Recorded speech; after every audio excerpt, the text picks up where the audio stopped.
I want to understand, why did they fight rockets against us? What for?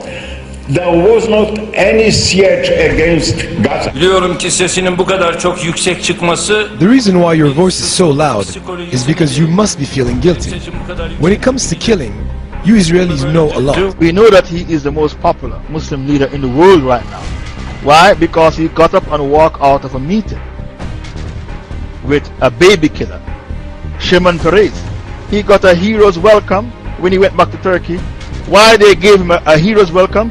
Because he walked out of a meeting with a Jew who is a baby killer. And the Muslims like leaders like Erdogan. His position was very strong and brought honor to Turkey. Since the war on Gaza began, Erdogan has openly and strongly blasted Israel. Allah will sooner or later punish those who transgress the rights of innocents, he said. The elections center around one party and one man. Here in Istanbul, it's hard to escape posters of Turkish Prime Minister Erdogan, the head of the ruling Islamist party called the AKP. Polls point to a sizable victory by the AKP, and that would mean the third straight election win for a party that's worked hard to make one of the most secular Muslim nations in the earth more and more Islamic.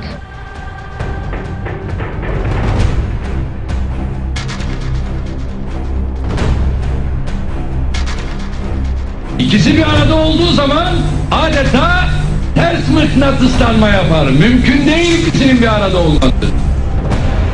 Durum böyle olunca ben Müslümanım diyenin tekrar yanına gelip bir de aynı zamanda da laikim demesi mümkün değil. Niye? Çünkü Müslümanın yaratıcısı olan Allah kesin hakimiyet sahibidir. Egemenlik kayıtsız şartsız milletindir. Bak, bu yalan. Koskoca bir yalan.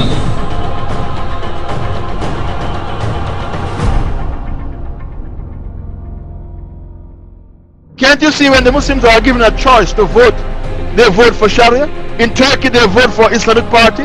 They vote for the party which is anti-Islamic. In Turkey they vote for the Islamic Party. The leader, his wife wear hijab. The Prime Minister wear hijab, his wife wear hijab. The President, his wife wear hijab as well. Abdullah Gül, both of them, the President and the Prime Minister, their wives wear hijab. They vote for that party. Take your Sharia to people who want it. Recently, Turkey elected a few years ago a political party which had Islamic leanings, okay?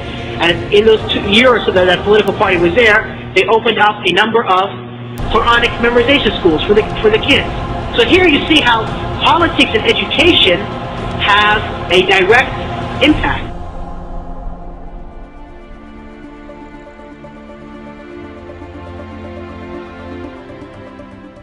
The Prime Minister of Turkey has embraced Hamas, and Turkey has threatened military force against both Israel and Cyprus. Well, obviously, when you have a country that is being ruled by what many would perceive to be Islamic terrorists, that the United States is serious and that we're going to have to be dealt with.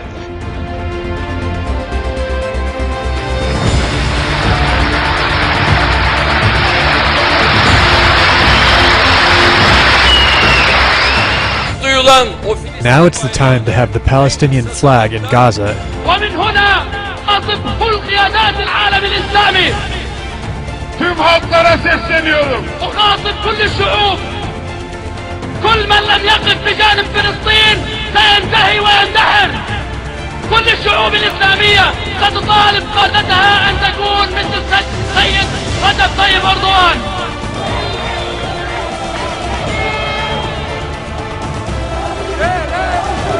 Erdogan, the Turkish anti-Semite and the Jew hater and the terrorist. No, my English, I don't speak English, but I very love Israel and Turkey. Fuck off, Turkey. You speak bullshit. Message for the Turkish people? Yeah, go to hell!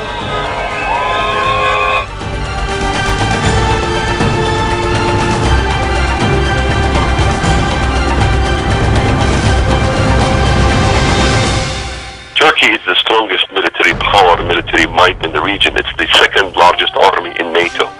And the statements coming out of Turkey should be very concerning to Americans. Erdogan is saying 1.5 1.5 billion Muslims are waiting for the Turkish government to rise.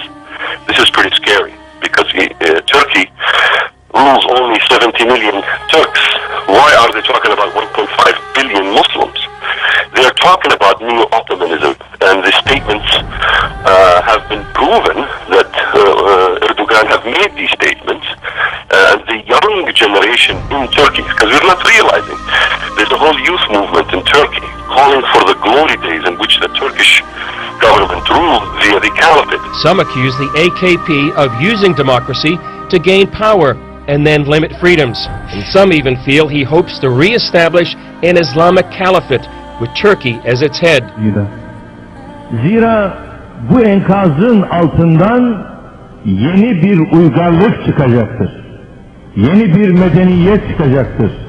Ve bu medeniyet inanıyorum ki 21. asırda İslam medeniyetinin öne geçtiği asır olacaktır.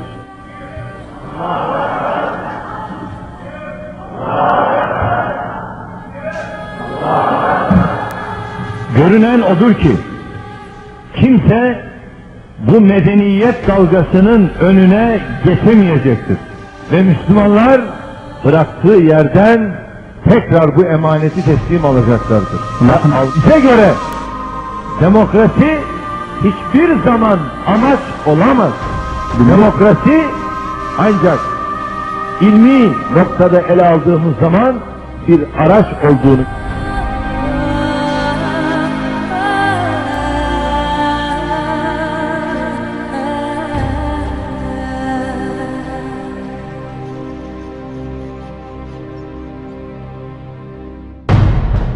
والله أنا أؤيدك في ذلك وأسأل الله تعالى أن لا يحرمه الأجر رجب طيب أردوغان. وأيضا أنا إن كان يراني يعني أحد من حكامنا حكام الدول العربية والإسلامية يعني أقول مثل هذا الرجل لا بد أن يشكر من قبلكم أيضا من حكامنا. تبعث إليه برقيات التعازي في من استشهد من قومه، تبعث إليه برقيات الشكر على شجاعته، يتصل به بالهاتف، يرسل إليه مثلا ما يشجعه، بحيث أن الرجل يشعر أنه لله الحمد أنا أقوم بشيء غيري يشجعني عليه، وربما لم يستطع غيري أن يقوم به لكنه يؤيدني عليه ويشجعني عليه. وأنا من هنا أحيي رجب طيب أردوغان، وأرجو الله أن يكون من السائرين على درب محمد الفاتح وعلى درب السلطان عبد الحميد. Another potential power player who wants to restore the caliphate is Turkish Prime Minister Erdogan. I think Erdogan clearly sees himself as the founder of the new caliphate, the world Islamic government, with Turkey at its center. I think this is what's behind him offering to send the Turkish Navy, for example, to protect a, quote, peace flotilla that would come to Gaza. I'm sure that in his heart he's dreaming about the re-establishment of the caliphate. He behaves like it. I mean, he can easily push this area into a great war. The threat of war and rise of Islam lead many to say the so-called Arab Spring is a misnomer. I wouldn't call it an Arab Spring. It's far from being an Arab Spring. It's the same kind of winter.